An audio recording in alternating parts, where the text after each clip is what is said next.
Ok, bueno, shalom. Espero que todos estén bien. Vamos a iniciar la clase, como ya sabemos, por respeto a Hashem, por respeto a quienes se conectaron a tiempo y por respeto al que va a dar la enseñanza. Bueno, vamos a orar primero que nada. Bendito eres tú, Hashem, soberano del universo. Te damos gracias, Padre, por tu bondad, Hashem. Gracias porque tú has sido bueno en gran manera.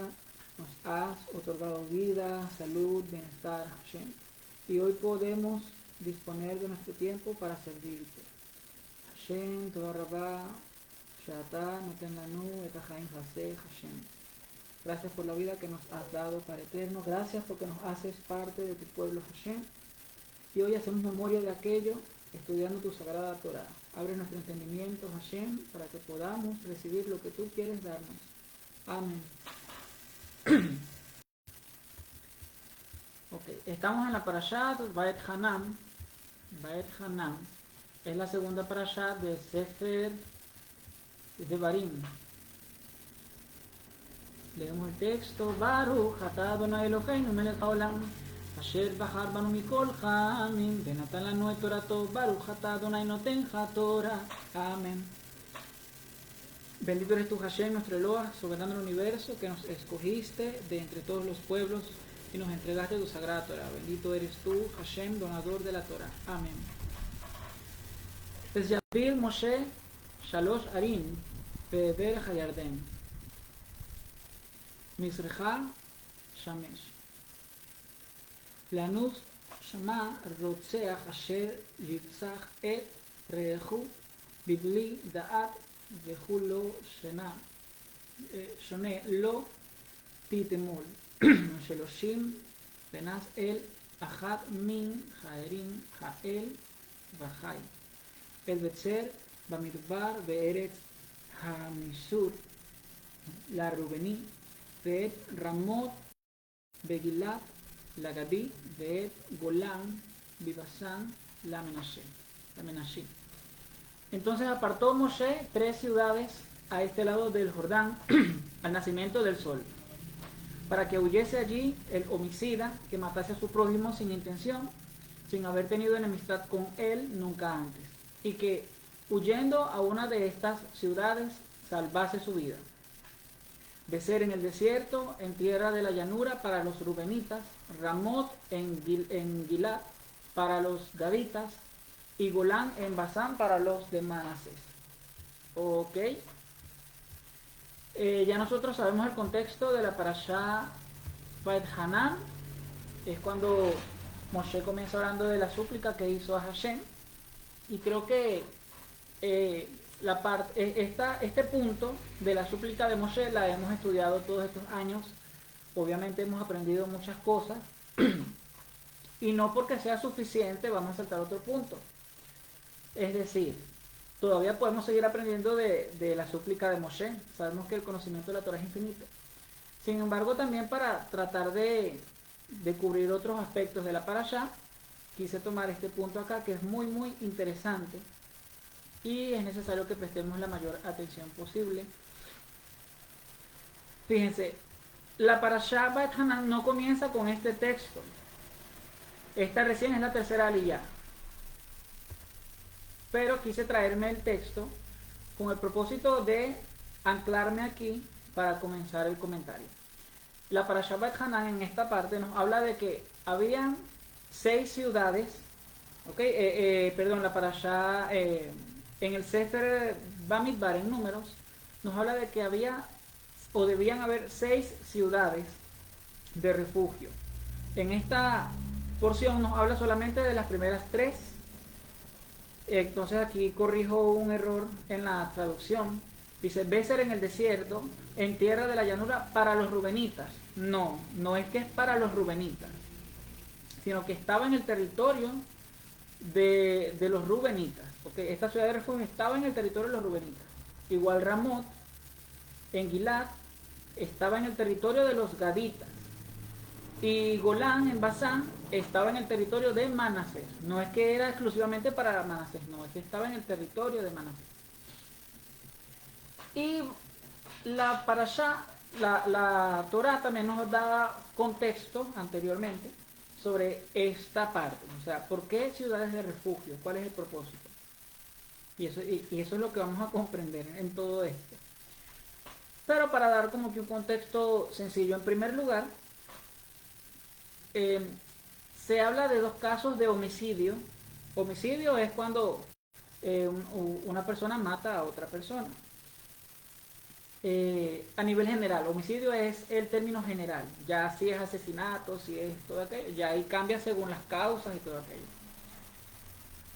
Pero en la Torah hay dos tipos de homicidio, si lo queremos ver desde un punto de vista sencillo. Cuando se hace un homicidio intencionalmente, es decir, que la persona decide y planifica matar a otro. Cuando ocurre este primer caso, la Torah dice que si hay dos testigos, esta persona debe morir. O sea, la paga es la muerte. Porque se habla de la vida de alguien.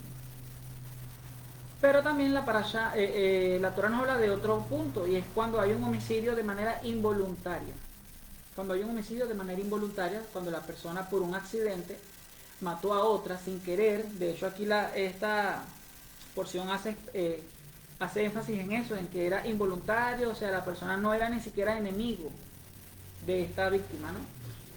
Cuando esto ocurre, el homicida involuntario tiene la oportunidad de huir a una de las ciudades de refugio para resguardarse, porque puede ser que los familiares de esta persona quieran tomar venganza. Entonces la única forma de que no puedan tocar a esta persona es que esta persona, el homicida, huya a estas ciudades de refugio.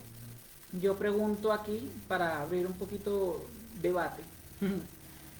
Este segundo caso de este homicida involuntario, de igual nosotros estudiamos esto hace como 2 semanas también. Este homicidio involuntario, ¿carga con culpa, sí o no? No todos a la vez. Es una pregunta de análisis. ¿El homicida involuntario carga o no carga con culpa? Porque si el que lo hace voluntariamente de ley es culpable, porque lo hizo, lo planificó y todo aquello, y hay una consecuencia para él, que es la muerte también, entonces, ¿qué ocurre con el homicida involuntario? ¿Carga o no carga con culpa? Ajá, Benjamin, adelante. Con tu permiso, Roy.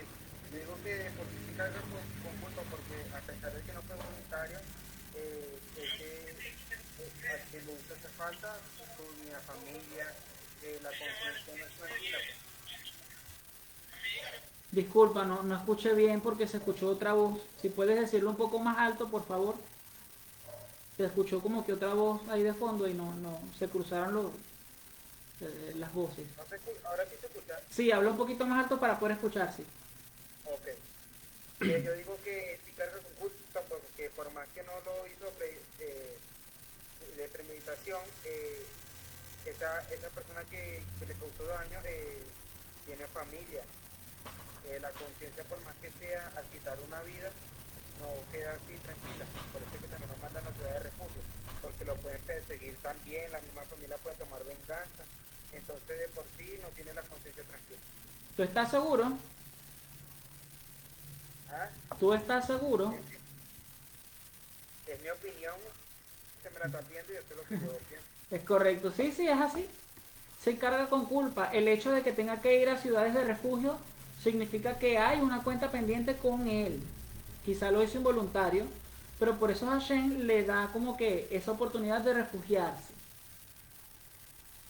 Y todo esto, bueno, nos preguntamos, ay, ¿qué función tiene este tema de las ciudades de refugio? O sea, ¿cuál es el tema aquí? En que Hashem se empeñe en proteger a alguien que asesinó a otra persona de manera involuntaria. ¿Qué hay aquí? Todo esto nos dirige a un tema muy importante y fundamental en el marco de la Torah. La justicia de Hashem. ¿Ok? Vamos a situarnos en Shemot 33, 18. De aquí también me quiero anclar. Éxodo 33, 18, 33. Ya. Yo voy a buscar acá el texto. Voy a leer el verso para después ir explicando estos puntos que tenemos en las diapositivas. Ok, estamos en el contexto en el que Moshe sube nuevamente al monte después que el pueblo pecó. Y Hashem dijo a Moshe, también haré esto que has dicho, por cuanto has hallado gracia en mis ojos y te he conocido por tu nombre. Le dice Hashem a Moshe. O sea, está Moshe y Hashem en el monte. Entonces, él entonces dijo, o sea, Moshe entonces dijo, te ruego que me muestres tu gloria. En hebreo aparece la palabra kebodja. Y le respondió Hashem, yo haré pasar todo mi bien delante de tu rostro y proclamaré el nombre de Hashem delante de ti y tendré misericordia del que tendré misericordia y seré clemente para con el que seré clemente. Dijo Hashem, mas no podrás ver mi rostro, panim, porque no me verá hombre y vivirá. Presten atención acá. Y dijo Hashem, he aquí un lugar junto a mí y tú estarás sobre la peña. Y cuando pase mi gloria, yo te pondré en una hendidura en la peña y te cubriré con mi mano hasta que haya pasado. Después apartaré mi mano y verás mis espaldas, mas no verás mi rostro. Sintetizo. Hashem y Moshe están conversando. Moshe le dice, Hashem, muéstrame tu gloria, muéstrame tu rostro. Y Hashem le dice, ningún hombre puede ver mi rostro y vivir. Por lo tanto, tú verás mis espaldas. ¿Qué es el rostro de Hashem y qué es la espalda de Hashem? Según Shemot. Los sabios explican este tema de una manera bastante interesante y señalan que primero, o sea, en primer lugar, Moshe no estaba solicitando a Hashem o no estaba pidiéndole a Hashem ver algo físico. El interés de Moshe no era ver algo físico, era una cuestión más bien espiritual y filosófica, ¿ok? Del sentido de lo que ocurre. Moshe le estaba pidiendo a Hashem que le hiciera ver la justicia divina, que es el tema que estamos hablando. Voy a citar aquí a varios sabios que como que ayudan a ampliar este punto. En primer lugar, vamos a citar acá a Rabbi Jonathan, en nombre de Rabbi Yosef. 3 cosas pidió Moshe delante del santo, bendito sea, y se las concedió. Pidió que le hiciera conocer las vías del santo, bendito sea, como está dicho, muéstrame ahora tu camino, que es la cita que leí. Esta cita aparece en Shemot 33:13, un poquito antes. Luego está el segundo pedido, muéstrame, te ruego, tu gloria, que es la que leí. Y luego dice, por acá, muéstrame porque a los justos les va mal y a los malvados aparentemente le va bien. Es otra de las cosas que pidió Moshe que Hashem le mostrara. Entonces fíjense, todo ese relato que menciona la Torah allí, lo que nos hace entender es que Moshe tenía como que esa inquietud de ver cómo es que Hashem conduce el mundo. ¿Qué medios utiliza Hashem para conducir el mundo? Moshe no estaba pidiendo ver algo físico, como ya les dije, sino se trataba de una cuestión filosófica del sentido de lo que ocurría. ¿Ok? A eso me refiero con filosófico. Y aquí Rashi, tuve un error en la diapositiva ahí. Y aquí Rashi nos aclara mucho más. ¿Por qué? Porque cuando en este contexto dice rostro, que en hebreo es panim, hace referencia a la percepción interna y directa de las causas de todas las cosas. ¿Ok? Cuando Moshe decía, muéstrame tu rostro, Hashem, lo que le está pidiendo a Hashem es, o dando una percepción interna y directa de la causa de todas las cosas. O sea, yo quiero saber la causa de todo lo que ocurre, de cómo tú diriges el mundo. Eso le estaba pidiendo Moshe a Hashem. No le estaba pidiendo cualquier cosa. Y Hashem le dice, no verás mi rostro, o sea, no te mostraré la causa, no te mostraré mis vías para hacer justicia divina, le dice Hashem. Verás mis espaldas, en hebreo ajorai, que las espaldas en este contexto hace referencia a la manifestación posterior de los actos de Hashem en la creación, según Rashi. Es decir, el resultado final. Las espaldas de Hashem es el resultado final, lo que humanamente podemos ver y no siempre entendemos. De hecho, en este contexto hay un midrashim, una interpretación de un midrashim, no recuerdo, creo que era Midrash Rabbah, no, el midrash de Rabbi Weissman, que cita esa parte cuando Moshe le dice, muéstrame tu gloria, y Hashem le mostró una visión a Moshe donde había 3 hombres. No sé, ya todos conocemos ese relato, había 3 hombres. Entonces viene un primer hombre, deja una bolsa de dinero, la esconde, viene un segundo hombre, y viene un tercer hombre, entonces hay como que una disputa, y lo cierto es que el tercer hombre el tercer hombre se lleva la bolsa de dinero, que la encontró, y el primer hombre, que es el dueño del dinero, mata al segundo. Entonces parece ser que hubo una injusticia allí, y Moshe dice, pero ¿qué es esto, Hashem? O sea, te pedí ver tu gloria, y me muestras esto que quedé con más dudas. Está bastante raro, ¿no? Todo eso. Es porque la espalda de Hashem en este contexto es la manifestación posterior de los actos, es la forma final, es el resultado de cómo Hashem conduce el mundo, es lo que nosotros vemos, lo que está a nuestro alcance humanamente. Y obviamente no lo entendemos porque es como ver el final de la película, es como ver una torta hecha, pero no vemos el proceso, no vemos los ingredientes, no vemos el método que se utilizó para realizar la torta. Es una ilustración que estoy haciendo. ¿Se entiende, verdad? Este punto. El rostro de Hashem, de hecho en hebreo aparece panim, que es plural. Los rostros de Hashem y las espaldas de Hashem. ¿Quedó claro este punto, estos dos conceptos, para poder avanzar? ¿Sí? Si a alguien no le quedó claro, puede alzar la manito y yo vuelvo a explicar. Entonces, tanto el rostro como la espalda son distintos puntos desde donde se puede ver la justicia divina. Cuando Moshe le pide a Hashem ver su rostro, le está pidiendo ver desde el punto de vista causal, o sea, desde las causas mismas, desde el inicio de todo, desde el origen, desde donde se origina la justicia divina. ¿Cómo Hashem causa la justicia divina? ¿Cómo Hashem toma decisiones? ¿Cómo Hashem concluye que eso es lo mejor que le puede pasar a una persona? ¿Cómo Hashem concluye que le corresponde la muerte a alguien? ¿Cómo Hashem concluye que le corresponde pérdida a alguien? Moshe pedía ver eso. O sea, el por qué Hashem o cómo Hashem decide ver eso. Ese es el punto inicial. Y Hashem le dijo, verás mis espaldas. Es decir, verás cuando la decisión ya está tomada. Verás cuando los efectos ya están manifestándose. Entonces no vas a ver las causas, pero sí vas a ver las consecuencias. El cómo se manifiesta todo en el mundo de una manera consecuencial. ¿Ok? Este es el debate acá. ¿Y por qué tengo que explicar esto?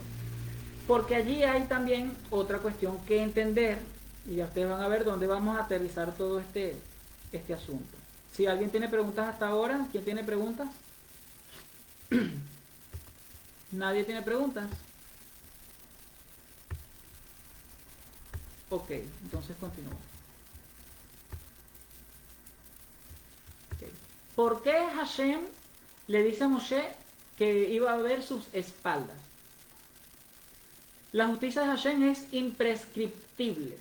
Ese es un término que se utiliza es un término jurídico, ¿ok? Legal.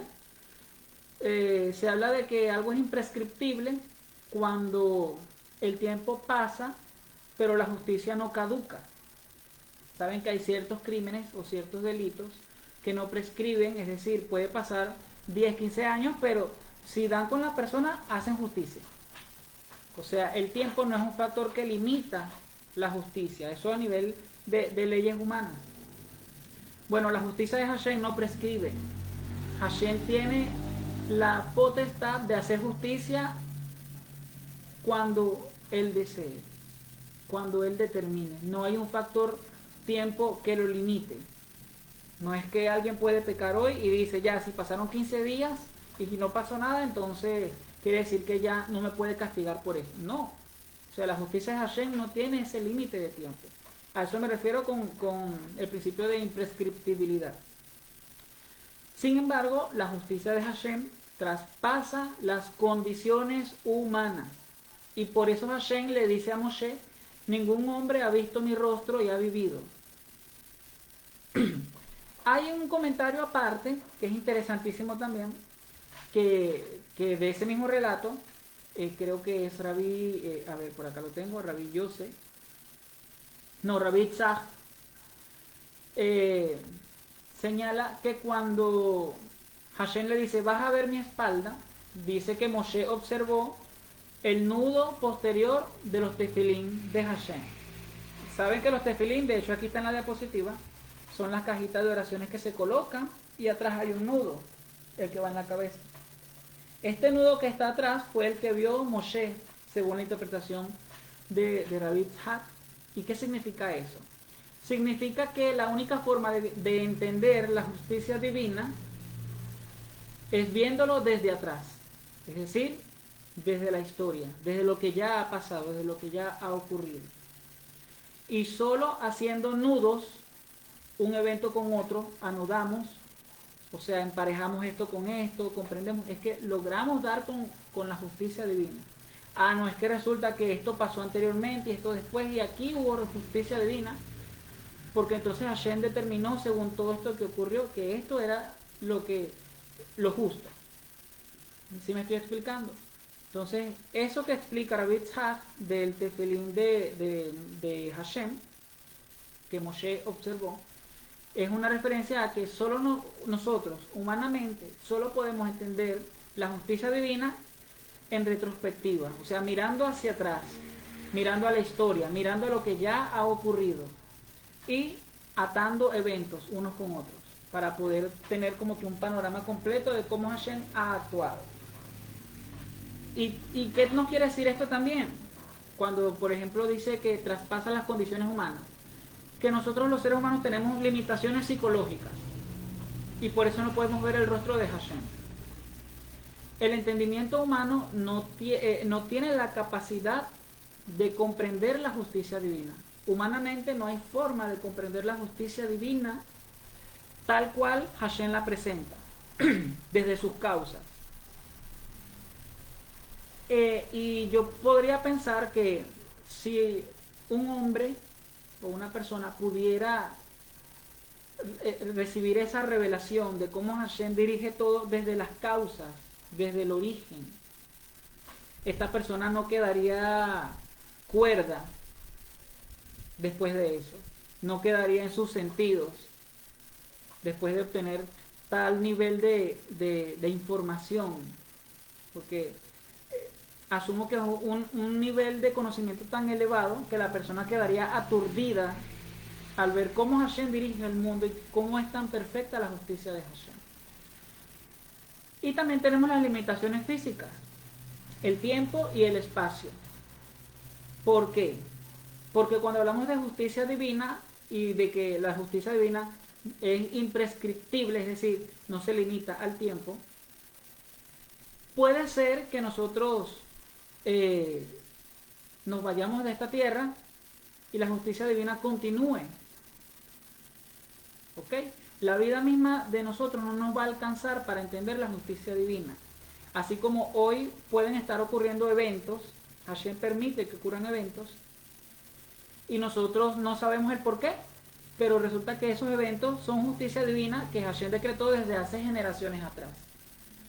En el relato que acabamos de leer de Moshe conversando con Hashem, Hashem dice, yo seré clemente con quien deba ser clemente, seré misericordioso con quien deba tener misericordia. Y también hay un verso de la Torá que dice Hashem que él visita la maldad de los padres hasta la cuarta generación. La cuarta, ¿no? Ajá. Entonces, aquí observamos que la justicia divina no se limita a la vida humana. Nosotros podemos partir de este mundo y Hashem continúa con ese plan de hacer justicia. Entonces, allí está una limitación. Por eso Hashem dice, ningún hombre puede ver mi rostro y vivir. O sea, ningún hombre puede ver en claridad perfecta cómo es la justicia divina y que la vida le alcance para ver cómo se efectúa en el mundo. Es lo que quiso decir Hashem. Y también está el espacio, que nosotros obviamente estamos sujetos al espacio, nosotros no somos omnipresentes. Pero Hashem conoce lo que ocurre en todo momento y en todo lugar. Y cuando Él determina hacer justicia a un sitio, Él toma en cuenta todo alrededor. Tiene una visión completa, nosotros no tenemos esa visión. Entonces, como aquí dice, la justicia divina puede pasar de generaciones y puede pasar fronteras. La vida humana no alcanza para comprender todo aquello. Entonces sí está más claro el por qué Hashem dijo, ningún hombre ha visto mi rostro y ha vivido. O sea, no hay forma de entender la justicia divina en su expresión absoluta. Y por eso es que también él le dice a Moshe, tú verás mis espaldas. Es decir, tú vas a ver lo que finalmente ocurre, el resultado, la torta hecha. Tú vas a ver cuando la decisión ya está tomada. Tú vas a ver cuando los eventos ocurren. El problema es en que nosotros como seres humanos no entendemos, por ejemplo, hoy en el presente, situación país, pueden estar ocurriendo, está ocurriendo algo difícil y muchos simplemente no entendemos el por qué. No sabemos por qué razón Hashem quiso que fuera así, de esta manera. Y eso justamente tiene que ver con este tema. No estamos en nuestra capacidad humana para entender la voluntad de Hashem desde su perfección absoluta, desde su origen, desde cuando Él tomó la decisión de que fuera así. No sabemos si Hashem tomó esa decisión desde el día antes o desde el siglo pasado. No sabemos.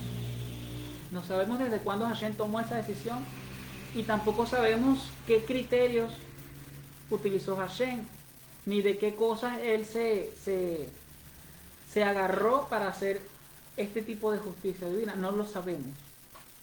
Pero sí lo van a entender las generaciones que vienen después de nosotros. Cuando vean hacia atrás y miren y observen todo lo que ocurrió a raíz de esto y qué cambios pudieron darse a partir de ahora. Entonces, esta es como que una forma bastante clara y de hecho práctica de todo esto que estoy explicando, aterrizarlo en nuestra realidad. Es difícil entender la voluntad de Hashem. Ni siquiera Moshe tuvo el mérito de hacerlo. Moshe le tocó hacer como nosotros, ver el resultado, el final. La consecuencia ya lista, la decisión ya tomada. Cuando ya la persona fue juzgada, cuando ya la persona se le fue decretado algo para su vida, sea bueno, sea malo, porque cuando hablamos de justicia divina no quiero que el tema se gire únicamente a lo negativo, sino también a lo positivo. Lo que pasa es que nosotros siempre le queremos buscar la vuelta a lo negativo, porque cuando viene justicia divina del lado positivo nadie pregunta nada, todo el mundo está contento. Es en lo negativo que la gente se cuestiona, ¿y por qué? ¿Y qué pasó? Entonces por eso, pero la justicia divina no es un asunto de bueno o malo, es. Nosotros los seres humanos somos los que cometemos el error de decir si es buena, si es mala, si es esto, si es la etiquetamos o emitimos juicios de valor al respecto, pero la justicia divina es, así como es Hashem, es justa. Le guste a la persona o no le guste, es. Y eso tiene que quedarnos claro. Entonces, ¿qué tiene que ver todo este tema? Fíjense todo este vueltón que tuve que dar. Me salí de la parashá por un momento y aquí retornamos nuevamente a la parashá. ¿Por qué Hashem emplea las ciudades de refugio? Ya dijimos que las ciudades de refugio son para las personas, para cuando una persona asesinó a otra sin querer. ¿Ok? Fue un asunto que la persona no quiso, ocurrió y punto. Hashem le da la oportunidad de resguardo al que cometió homicidio involuntariamente porque hay justicia divina allí. Porque Hashem lo entregó en sus manos. Cuando hay una muerte de este tipo, de manera involuntaria, de un accidente, es porque allí hay justicia divina. Y la persona que lo hizo fue simplemente un instrumento de Hashem. Y por eso fue involuntario, porque la persona no quiso hacerlo. Pero era la forma en la que Hashem decretó que así se hiciera la justicia para el que muere. Y por esta razón es que Hashem, en su justicia divina, le permite a esta persona, a este instrumento, refugiarse. ¿Sí se entiende el cómo aterriza todo esto en la parashá? Y por eso es que son tan necesarias las ciudades de refugio. Cuando ocurrió un accidente de este tipo, del que está perfectamente ok. Cuando ocurre un accidente de este tipo, que hay una pérdida y no fue intencional, todo fue sin querer, pero la pérdida estuvo, es porque Hashem permitió que así fuera, porque algo de justicia hay allí. Y esto nos recuerda al evento que Moshe observó, según el Midrash, que vio a los 3 hombres, entonces este uno hizo algo, este segundo hizo otra cosa, y el primero mató al tercero, y parece que hubo un acto de injusticia, pero es que en realidad todo estaba planificado por Hashem. De hecho, en ese mismo relato se explica que los antepasados de ellos habían tenido un asunto con dinero, y que con eso que Moshe está viendo se está como que cerrando ese ciclo de deudas entre los ancestros de estas personas. Por eso digo, o sea, ahorita pueden estar ocurriendo eventos que Hashem decretó que fueran así, y quizás Hashem los decretó mucho antes de que nosotros naciéramos. Y nosotros no estamos al tanto de comprender eso. Entonces, allí está el cómo se conecta la ciudad de refugio o las ciudades de refugio con el tema de la justicia divina. La persona que sin querer asesina a otra persona fue un instrumento de Hashem por el cual necesitaba canalizar su justicia divina, y para que esta persona no viviera una situación peor, Hashem le permite refugiarse. Y hay un tema interesantísimo allí, además, solo que no toqué ese punto acá porque por el cuestión de tiempo, pero la dejo allí como que incógnita para que les pique la curiosidad. La persona que se refugiaba en estas ciudades específicas debía permanecer allí hasta la muerte del Cohen Agadol de turno. ¿Ok? La dejo allí. Que la ataje el que esté despierto. Dice, casos como estos se ven actualmente y a nosotros nos parece incomprensible. Totalmente. Totalmente. O sea, hay casos que hemos visto ahorita que uno dice, Dios mío, pero esto es una cosa loca. En estos días apareció una noticia de que estaba la delegación de España haciendo sus labores de rescate allí en La Guaira, y encuentran a un integrante del grupo ETA. ETA es un grupo terrorista de España, o era. Y esta persona se había venido de España a refugiarse a Venezuela huyendo de la justicia, porque era un criminal. Y resulta que la delegación española lo encuentra aquí en Venezuela bajo los escombros, con vida. Y están pidiendo su arresto. Justicia divina. Nos vamos a poner nosotros a decir, pero ¿por qué tuvo que ser así? Nuestra tarea no es buscarle el porqué a las cosas. Simplemente decir, bueno, Hashem sabrá. Baruch Hashem. Y también que la justicia divina no es lineal. No es que Hashem hace la justicia hacia una persona, sino es bilateral. Hashem, cuando hace justicia divina hacia una persona, también está de alguna forma haciendo justicia para otros. O sea, es una cuestión en la que Hashem determina que una decisión va a afectar a una persona y a su alrededor. Por eso es muy importante tomar en cuenta con quién nos juntamos, a quienes escuchamos, de quienes recibimos consejos, y también a dónde nos encontramos. ¿Estamos mal parados? ¿Estamos en lugares donde no debemos estar? Porque cuando Hashem decreta justicia divina, vuelvo y repito, no es hacia una persona únicamente, Fíjense en el ejemplo de las ciudades de refugio, que el homicidio involuntariamente mató a alguien. Se hizo justicia para el que murió, pero también Hashem está haciendo justicia divina para el que ahora le toca refugiarse. Porque sabrá Hashem qué situaciones tenía esta persona que le toca irse de su casa y refugiarse en un territorio ajeno. O sea, a eso me refiero, no es lineal, es bilateral, o sea, afecta a varios. Tenemos el caso también de Faraón, que Hashem quiso hacer justicia para el pueblo de Israel, liberarlos de la esclavitud, pero para hacer justicia a ellos tuvo que utilizar un instrumento que fue el Faraón. Y al Hashem utilizar a Faraón, también estaba haciendo justicia al propio Faraón, porque el Faraón sufrió en ese proceso.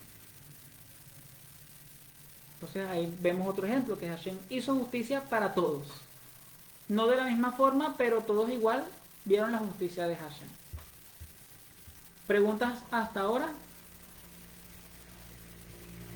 ¿No hay preguntas? Ok.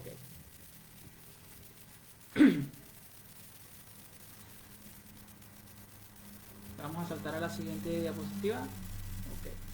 Y bueno, como les mencioné... ok. Hermana Rachel, adelante. La pregunta con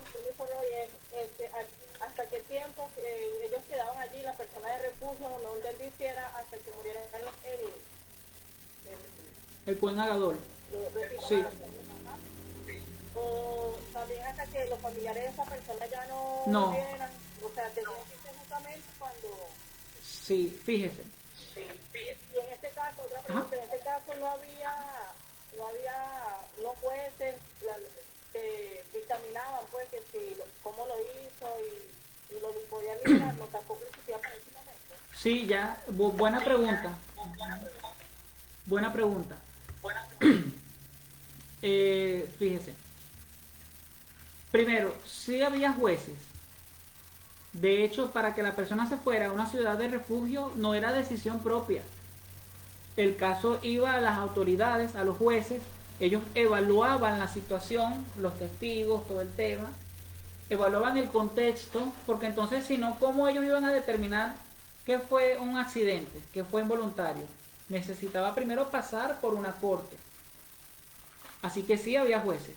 De hecho, los jueces eran quienes llevaban a la persona a la ciudad de refugio, lo mandaban pues. Pero debía pasar primero por el tribunal. No era que la persona se iba a la ciudad de refugio de manera voluntaria ya. Tenía que pasar por su debido proceso legal. Y dos, la persona debía resguardarse hasta que el Cohen Agadol de turno falleciera.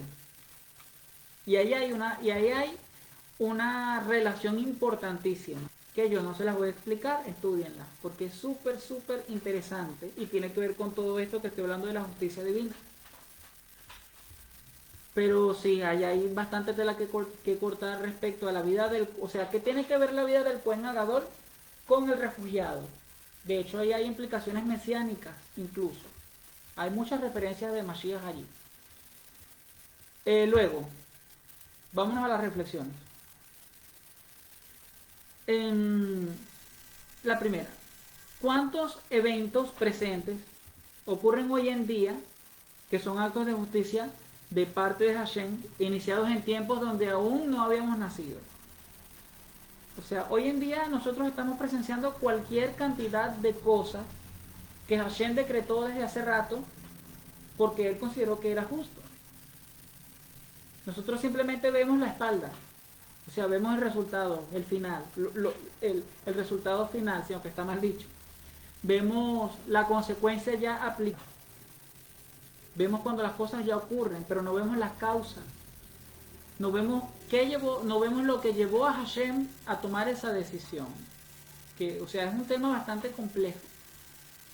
Indagar esto es bastante complejo. O sea, es casi que difícil cuestionar a Hashem, ¿por qué Hashem tú tomaste esa decisión respecto a esto, a este terremoto? De hecho, hay muchas personas que se han atrevido a responder por Hashem. Muchos dicen que es que idolatría, que es que esto, que lo otro, o sea, dan muchas explicaciones. Y claro, ya después de entender todo esto, uno dice, ahorita no nos compete dar una explicación. Nos compete simplemente aceptar la voluntad de Hashem. Hashem es quien conoce realmente las verdaderas razones del por qué permitió esto. Nosotros no estamos ni siquiera en el derecho de exigirle a Hashem que nos explique. Fíjense que Mashiach, Hashem decretó que Mashiach debía morir por la redención. Y Yeshua, antes de aquello, dice, Hashem, si es tu voluntad, pasa de mí esta copa. O sea, ni siquiera Yeshua tuvo vamos a decir, la osadía de preguntarle a Hashem el por qué. Y hasta su último momento, Yeshua, en su condición humana, porque ahí se ve que hubo una condición humana de que se sintió triste e incluso, decimos acá en Venezuela, le dio frío la situación y dijo, Hashem, si tú quieres pasa de mí esta copa. O sea, si es tu voluntad que esto no pase, sálvame. Pero si es tu voluntad, vamos adelante. Si Yeshua mismo no cuestionó a Hashem, ¿qué vamos a hacer nosotros al respecto? Por otro lado, entendemos realmente lo que significa que los verdaderos creyentes no cuestionan a su creador, sino que lo justifican. Ahora sí se entiende esa frase, ¿verdad? Está más que clara. No podemos cuestionar porque nosotros no vemos el panorama que Hashem ve. Dice la Escritura, mis caminos son más altos que tus caminos. Mis pensamientos son más altos que tus pensamientos. No tenemos las capacidades para cuestionar a Hashem, ni el derecho, ni nada. Nos toca justificar a Hashem. Dan su letová, kol letová. Y por último, hay ciudades de refugio. Esto ya es un concepto que utilizo como una metáfora. Hay ciudades de refugio que nos indican que Hashem está en todo lo que sucede. Así como que es bastante extraño que tenga que haber ciudades de refugio para un homicida involuntario. Así también cuando ocurren eventos y hay cosas que a nosotros nos dejan que con esa intriga de, pero ya ocurrió esto y esto, ¿qué pasó aquí? Quedó como que este vacío. A eso me refiero con ciudades de refugio. Eso nos indica que Hashem está allí. Y por eso suceden las cosas de una forma diferente. Cuando ocurren eventos y hay incógnitas. Porque no sé si ustedes han pasado por eso. Yo he pasado muchas veces por eso, que presencio cosas y me doy cuenta también de cosas. Y veo que hay incógnitas allí, vacíos. Que las cosas no ocurren como naturalmente uno pudiera esperar que ocurrieran. Pero ocurren. Y uno dice, es que Hashem está aquí. O sea, si ocurrió de esta manera tan extraña, tan peculiar, tan diferente, es porque Hashem está aquí. O sea, está en todos lados, pero cuánto más aquí, que está bastante extraña la situación. Como por ejemplo el caso que les mencioné de los rescatistas españoles. ¿Por qué tuvo que ser así? No sé, Hashem está allí. No pudo ser de otra forma, tuvo que ser así. Algo hay, algo Hashem conoce. ¿Hay preguntas hasta ahora? Bueno, con esto concluyo ya. Vamos a la sección de preguntas. ¿Hay preguntas?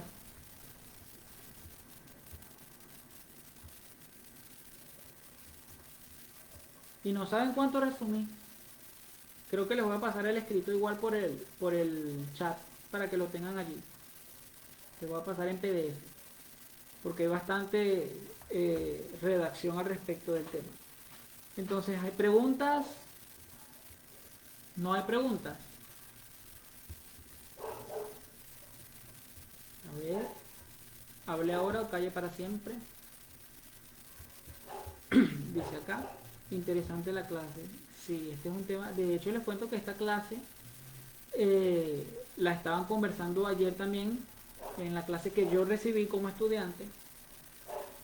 Y justamente hubo esa inquietud en mí en ir más allá. Porque obviamente, cuando la enseñanza está buena, a uno le quedan incógnitas que lo llevan a estudiar más.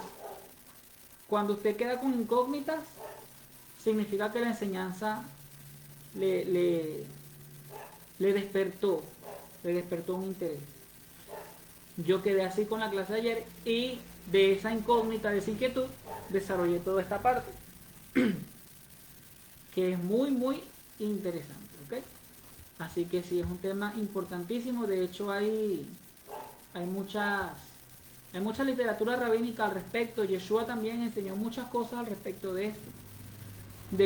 Del cómo Hashem dirige el mundo, del cómo Él en su plenitud ordena que las cosas ocurran y ocurren, del cómo Hashem tiene contados hasta nuestros cabellos. Eso es voluntad divina, pero también es justicia divina. El cómo le ordena al mar que se detenga en su límite y el cómo le ordena al mar que pase sus límites, eso es justicia divina. O sea, allí está, Hashem está en todo. De hecho, hay quienes piensan que Hashem creó el mundo y se fue y dejó el mundo funcionando. No, Hashem está constantemente involucrado en la creación, en todo. Da órdenes, da directrices, delega funciones. A veces directamente Él interviene, porque esa parte de la justicia divina solo queda en Hashem. Y bueno, concluyo con esta frase.